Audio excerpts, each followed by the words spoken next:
Right, well, what we're going to be looking at this week is, of course, the wonderful building works and projects of the Emperor Trajan. And I haven't quite worked out what I'm going to do on Thursday, but I'll probably bring in a review of architectural developments in the Roman provinces from Claudius down to the time of Trajan as well. I'll see exactly what I'll be able to write on Wednesday. Well, remember that, as I indicated last week, towards the end of his life, Domitian began to behave in a rather strange, erratic way, just like the Emperor Nero. He became convinced that people wanted to murder him, and he went so far as to organize a trial, prosecution of his cousins and other members of his family on the grounds, it seems, he claimed they were thought to be Christians or doing something that was like Christianity, following Christianity. The actual Roman text are a little bit obscure. They talk about Jewish practices. Well, Judaism was not banned, but Christianity was. But either way, what we find happening is that Domitian's closest relatives, the male thereof, are executed. The females are sent into exile and they die shortly afterwards. So he's beginning to act a little bit like Nero in many ways. So it's no surprise that what we find happening is the Roman Senate, almost certainly, organizes his assassination on the 18th of September in the year 96. He has no children of his own, and all his closest relatives are dead or they're in exile. And so what the Senate decides to do is to appoint a princeps. And the man they choose for this is a guy called Nerva. Why they choose Nerva, and it's important to know just a little bit about this, is quite simply that he's 63 years old, he's got no children, no close male relatives, he suffers from ill health, and he's popular with everybody, all the members of the Senate. What this means, the leading members of the Senate think, is we're not going to have a civil war. What happens after Nero dies? Civil war. Nobody wants a civil war again. So they all agree, yeah, we'll let Nerva be emperor while we sort out who's going to be the next emperor. It will be one of us. So this is basically what happens. Nerva's got no enemies. He's old, he's in ill health. They don't expect him to live very long. He's got no children, so he can't have a son to follow after him. He's the perfect sort of, we would say in English, placeman, like a placemat. You know, placemat you put on a table, you put your glass on the top. Well, he's a placeman. He fits a place for the time being. One of the first things that Nerva does is to organize this prosecution of Domitian. He suffers from damnatio memoria. Remember how the existing statues of Domitian would have been either broken up, melted down if they were made of bronze. We saw how the Chancellaria reliefs were altered. Well, they tried to alter them to make them look like Nerva, but it didn't work. With the head of the equestrian statue at Barcoli, the face was taken off and Nerva's face was put on that. This campaign of damnatio memoria had the unfortunate effect, in a way, of almost bringing about the murder of Nerva. The thing was that Domitian had been very popular with the Praetorian Guard. He'd given them lots of extra money and things like that, and they threatened to rebel against Nerva unless Nerva prosecuted the murderers of Domitian. Well, Nerva responded to this by adopting his son and successor, a man called Trajan, a man whose family originated in Italica in Spain. Now, it seems that by about this same time, Nerva had completed or had formally opened the only building in Rome that has its name, the Forum Nervi or the Forum Transitorium. It's the only building that has his name because he dies pretty shortly afterwards. But the thing is, it's not actually one of his buildings. This was a building complex that was started by Domitian to create a convenient shortcut from this area up there, suburbia, to the Roman Forum down here. It makes a rather grand approach sort of system like that. There are actually two temples in it. And I only put this on, I only mention this to make clear this process of damnatio memoria means that buildings with a bad emperor's name on them, the name disappears.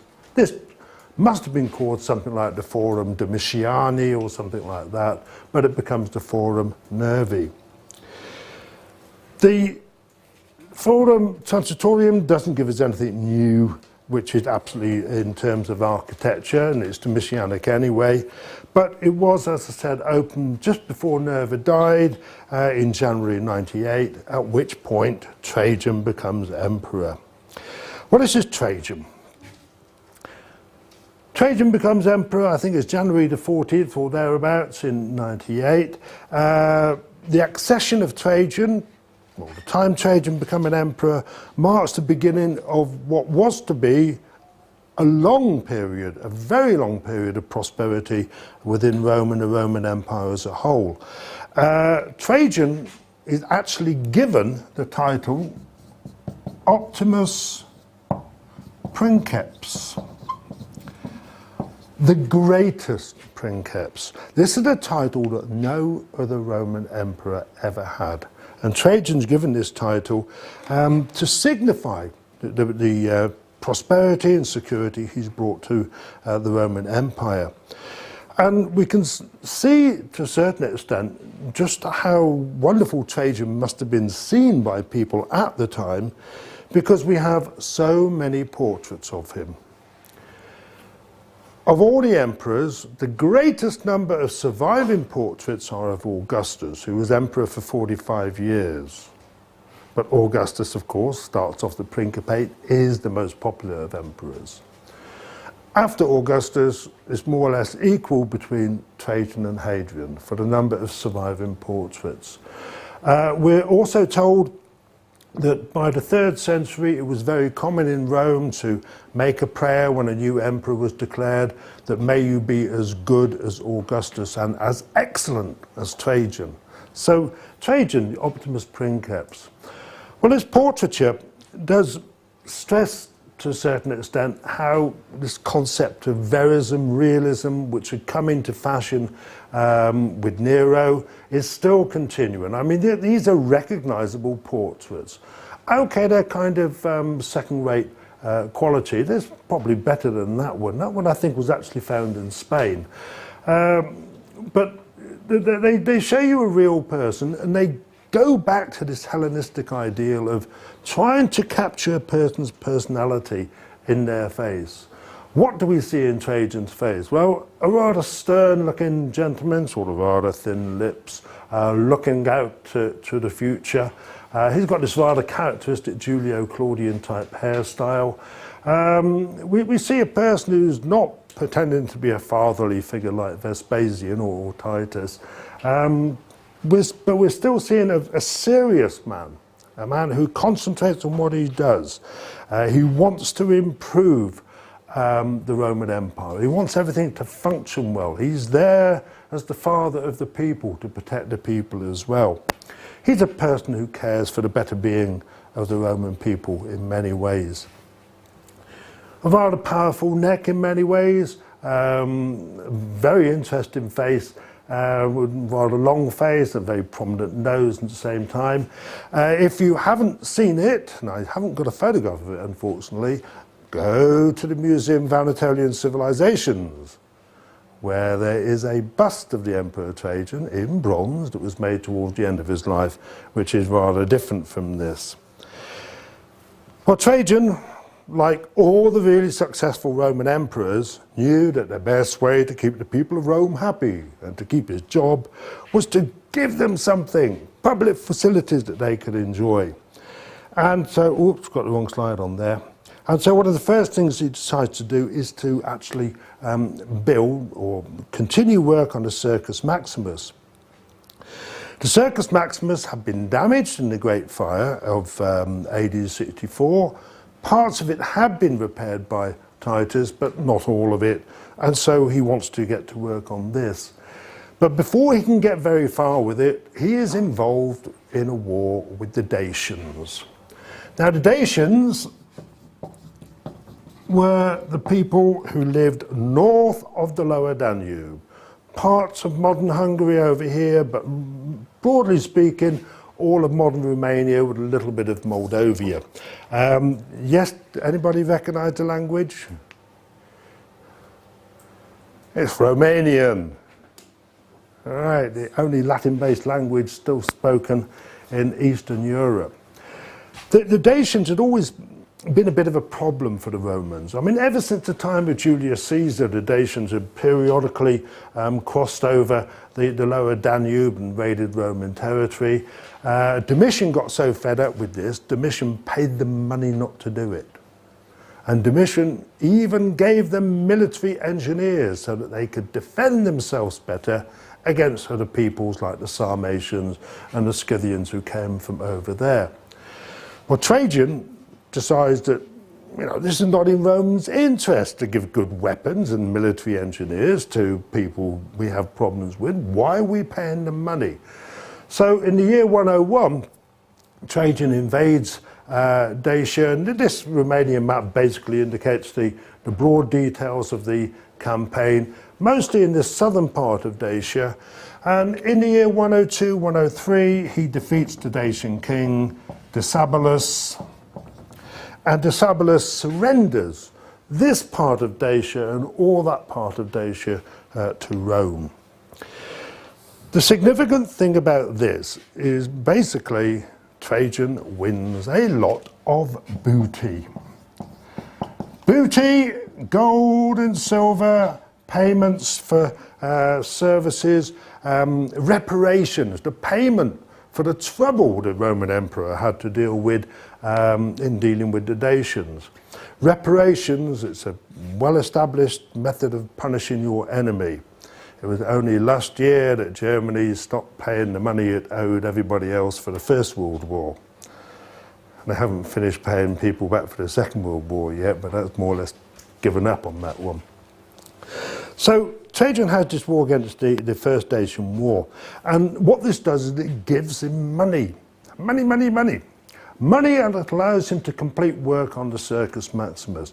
Now I'm going to start introducing more and more coins, I think, into classes now, because coins give us a wonderful record of what emperors are doing, what they're building, when things get finished. They even give us some idea of what these places look like. In this particular case, we can see that this coin, which is actually issued rather late, said Optimus Maximus on it, but it shows us the Circus Maximus here, which was opened in AD 103, work being completed thanks to the booty won in the Dacian War. And, you know, the characteristic features of any circus, those wonderful columns in the middle and stuff like that. This coin, by the way, is original, is about 2 centimetres, 1.5 centimetres, 2 centimetres high. Well, as I said, this had been burned, very badly damaged in the fire of AD 64. Titus had repaired at least this part down here. There was an Arch of Titus down there, but it's not decorated, so you don't have to worry about that one. But then, of course, Titus dies in 81, and Domitian, I'm more interested in building my palace. So what Trajan does is actually complete the rebuilding program. And what he does is he adds a whole series of extra rows of seats there and there. This is all done on this sort of principle, the good old barrel vault principle. It seems that just at the one end of the Circus Maximus, he adds essentially one big extra row along the top. An inscription tells us that he created 5,000 more seating places, and so the people of Rome voted a statue in his honour. Well, as you might expect, this is good old brick and concrete architecture. You can see not an awful lot remains of the Hadrianic extension, but in this model of Rome, you can see the area that's involved here. Now, there's a lot of argument about exactly what happens at this particular point. Remember, Domitian creates his private little viewing box, his pulvinar up there, but the sources seem to indicate that the emperors, later emperors, saw the games from a lower level there. So again, this could be a very clever propaganda move by Trajan. You know, sort of Domitian kept himself separate from the people, but I'm a man of the people, and I'm going to sit down with all you common people and eat a hot dog and drink a Coca-Cola, just like presidents and prime ministers do today in certain countries. The booty that was won in that war not only paid for the completion of the Circus Maximus, but it also allowed work to begin on two major building projects.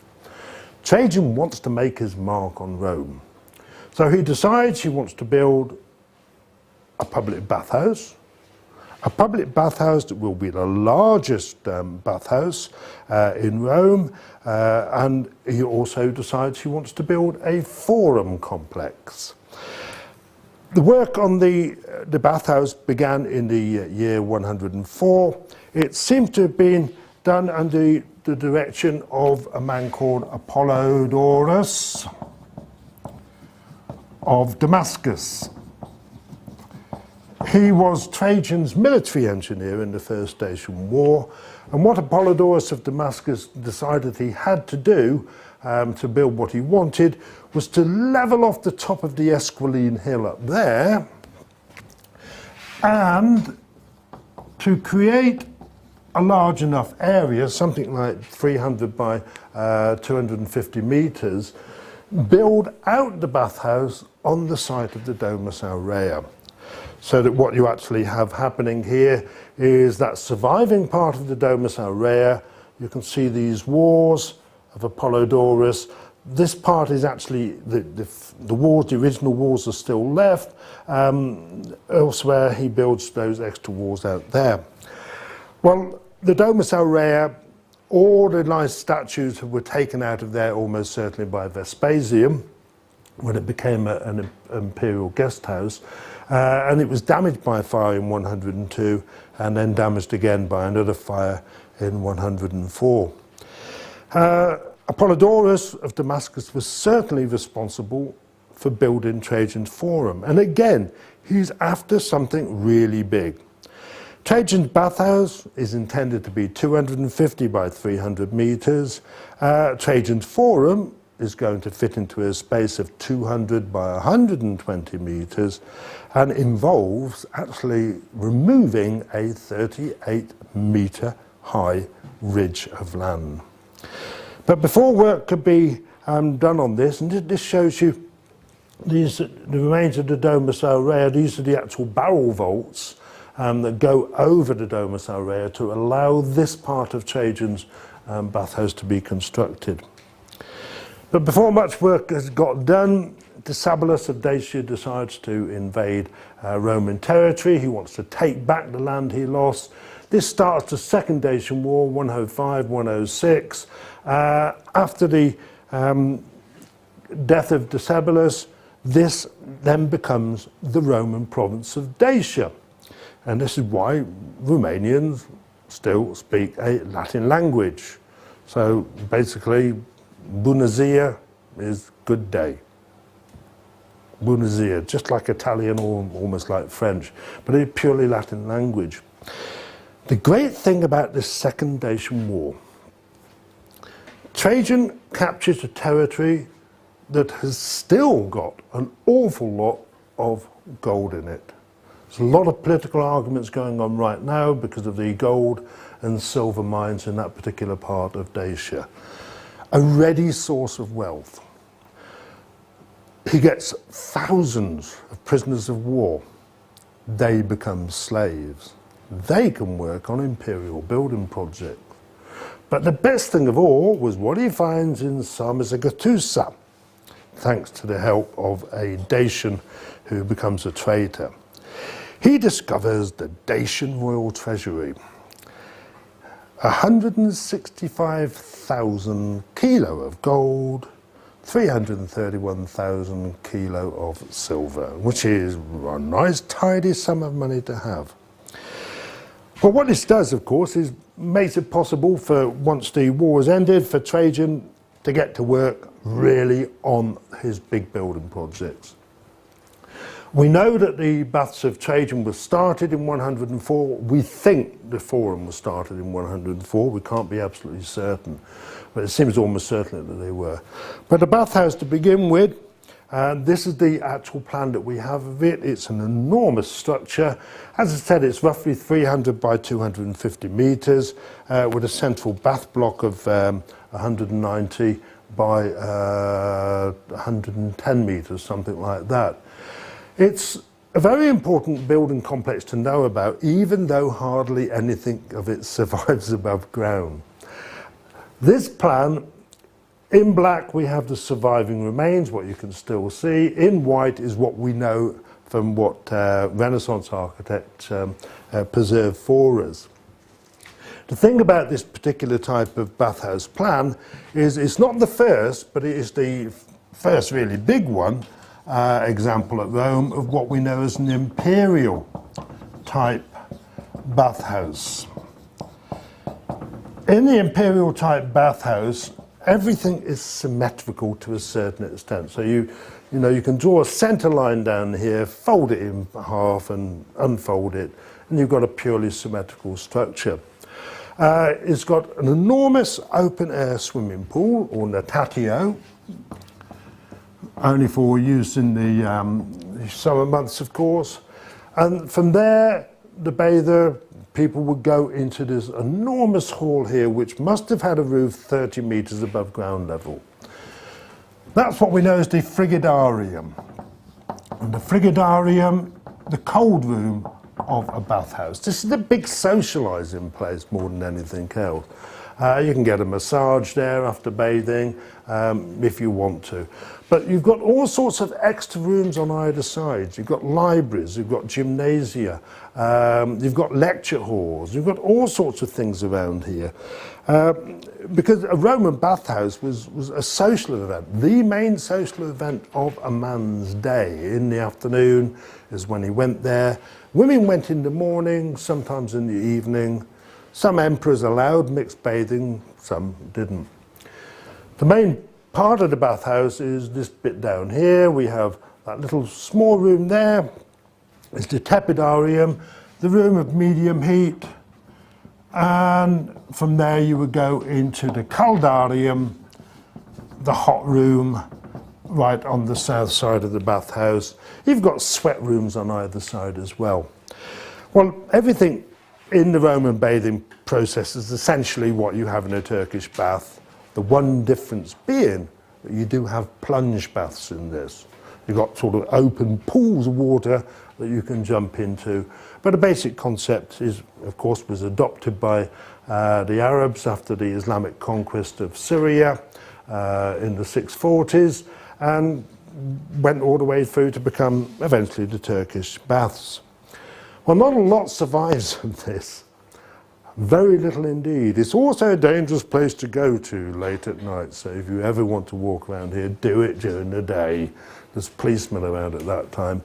But you can see you've got this enormous sort of exedra, these semicircular rooms with these enormous sort of half domes on them. We're talking a half dome, easier to build than a full dome, something like 30 metres in diameter, with this coffering. Now, coffering, remember, is this process that allows you to make the actual concrete in the dome thinner, but it won't fall down. It makes the dome lighter, so there's less stress on the walls on either side. Our earliest coffering is, of course, at the Temple of Fortuna Primigenia in Praenesta, but this is the next earliest that we know of for certain in use at Rome.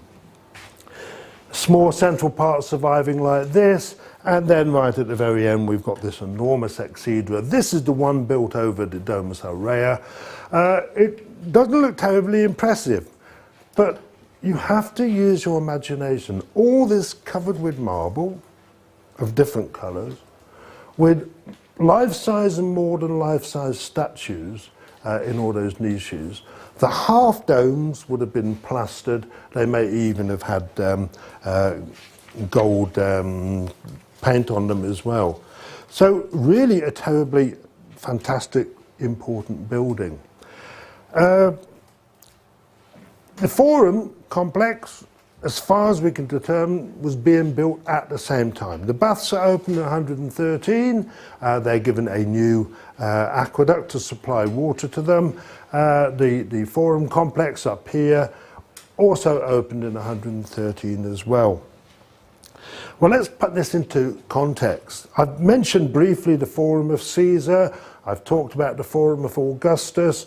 The Temple of Peace was sometimes called the Vespasian Forum, but it was like a forum but never functioned as a forum, a building complex built by Vespasian to celebrate the victories against the Jews in the first Jewish revolt.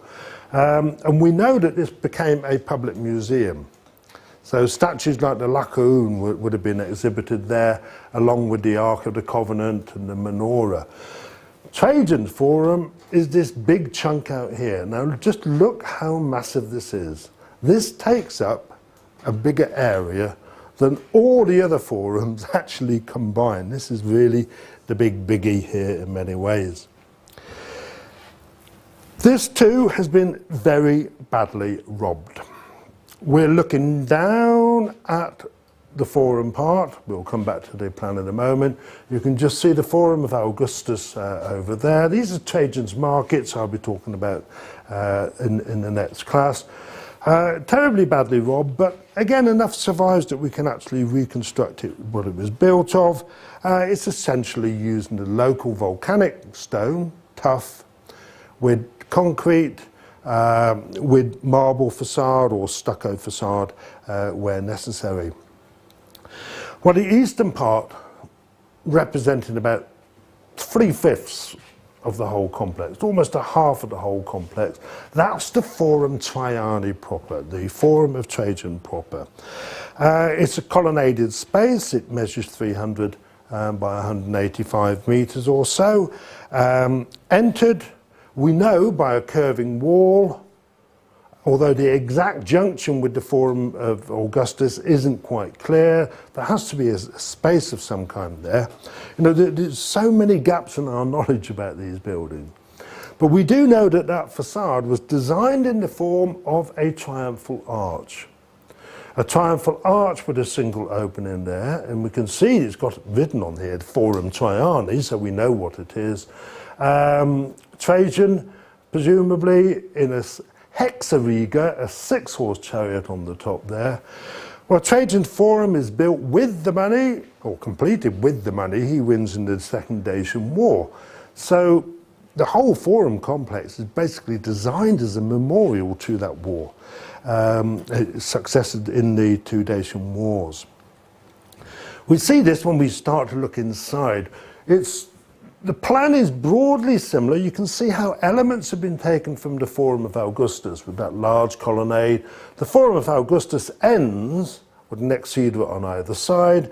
In the case of Trajan's Forum, you've got these two exedri facing each other halfway through.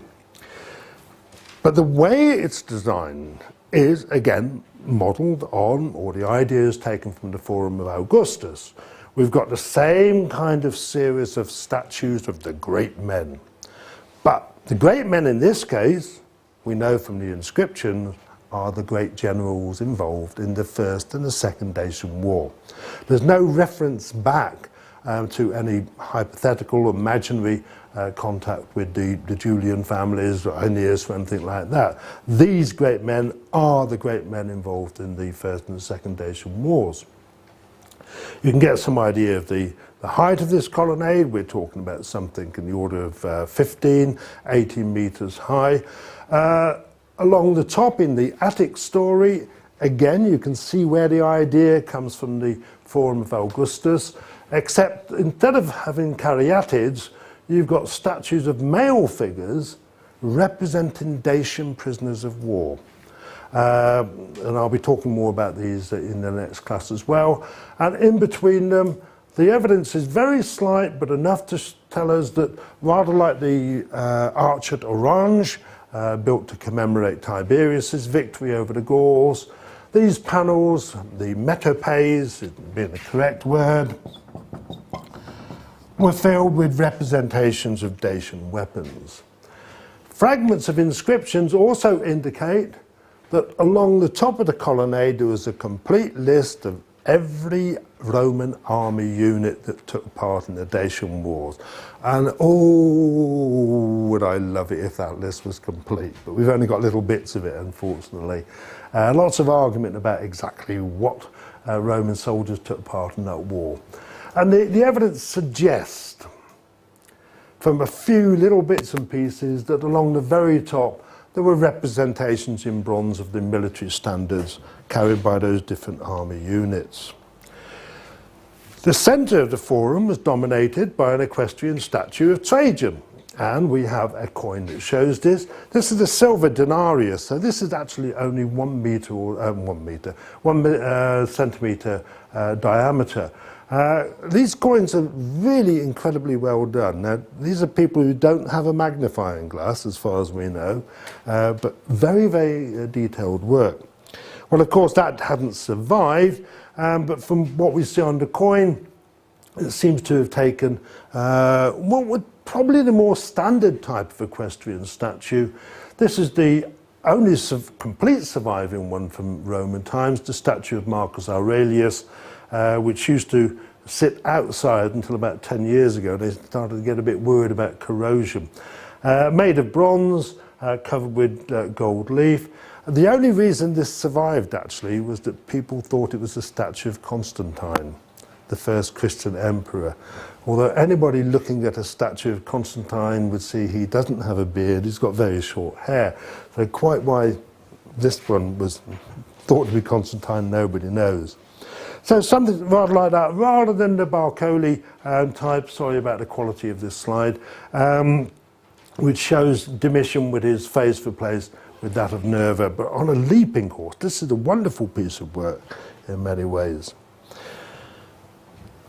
Now, the Forum of Augustus, the Forum of Vespasian, or rather the Temple of Peace of Vespasian, the Forum of Caesar, all have temples at the end. But Trajan's Forum doesn't. It has this, a basilica. Now, this is a very surprising element. A basilica, a public hall. I put this slide together a bit too fast, unfortunately. What I should have put in at this particular point was a slide showing you the plan of a typical headquarters building in a Roman fort, which consists of a courtyard, a basilica at the back, like that. So you can see where the idea for this plan comes from. It comes from a military headquarters. It's continuing the theme that we see right from the very moment we go through the triumphal arch at the end there, that this is a structure built to commemorate Trajan's successes in the Dacian wars. It's built with the gold and silver in the Trajan wars, probably using Dacian prisoners of war as slave labour, although rather a lot of them died in gladiatorial games. Well, the Basilica Olpia, unfortunately, of course, is almost completely gone, but enough survives of this to indicate its overall dimensions. You've got 2 aisles on each side of the nave, grey granite columns here. You can get the idea of the scale of this by looking at these figures and the actual basilica there. And you've got the cars in the foreground as well to help you judge the scale. All the evidence is that this was on 2 levels. It had a gallery floor. It didn't have windows. It was completely open with a series of columns along the top, with a massive roof ceiling there. Did I notice the actual measurements of this? 60 metres wide and 178 metres long overall. It's the biggest basilica that was ever built in Rome. Floored with opus sectile, absolutely magnificent building, and it's so sad that of course nothing survives. We just have to use our imagination. The roof of this would have been of wood. There was no way that this could have been roofed with a barrel vault. The columns on either side are just too slender. But even so, the tiles would have put a massive weight on here. So the wooden construction involved in this must have been absolutely really fantastic. But you get some idea of what this would have looked like. Now the idea of the gallery level is of course that on the one side you can look down on the forum, and on the other side you can look to this object at the back, Trajan's column.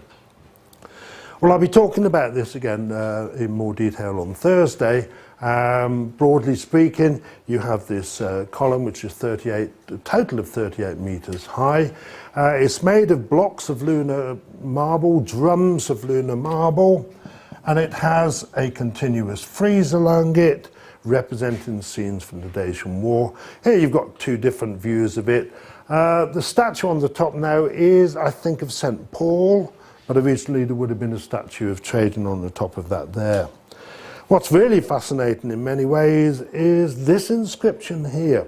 Now, the column survived partly because it was converted into a church, but then it became the first protected ancient monument of Rome. The popes protected it. Unfortunately, when it was converted into a church, they cut into that inscription. So we're missing a little bit of the inscription. You can see how it goes there. But the inscription is absolutely fascinating, because basically the inscription says, this was built by order of the Senatus Populusque Romanus for the emperor, the son of Nerva, Trajan, Augustus Germanicus, he defeated the Germans, Dacicus, he defeated the Dacians, Pontifex Maximus, he's the big chief priest, Tribunus Potestatus, all his other titles and something like that. And it ends at the beginning. There is some argument about exactly how it ends, but it basically says that this monument was built to show the height of the mountain that was removed from here. 38 meters high total. So to clear this space, 38 meters of land had to be cut down completely. The interesting thing is that the evidence suggests that this was done by Domitian, not by Trajan, but we don't know what Domitian was going to put up there. So then at the very end of all this, the information about exactly what exists here is terribly, terribly sketchy. Archaeological evidence indicates this curving part. There are fragments of massive columns from a temple that was dedicated to Trajan and his wife Plotina, dedicated by the Emperor Hadrian. There could not, however, have been a temple to Trajan here in the original plan. Now it's quite clear that this is part of the original plan. So there must have been a temple, it must have been designed to have a temple there at some point. This temple probably being to Victoria. We also know that on either side of the column there were two libraries, one for a collection of Greek books, one for a collection of Latin books. We have no idea what was actually in those books. But it's also probably from here. This is probably the origin of something else I'm going to talk about on Thursday, which is the Great Trajanic Frieze, which is the third longest frieze from classical times. And we're going to stop just there. Okay.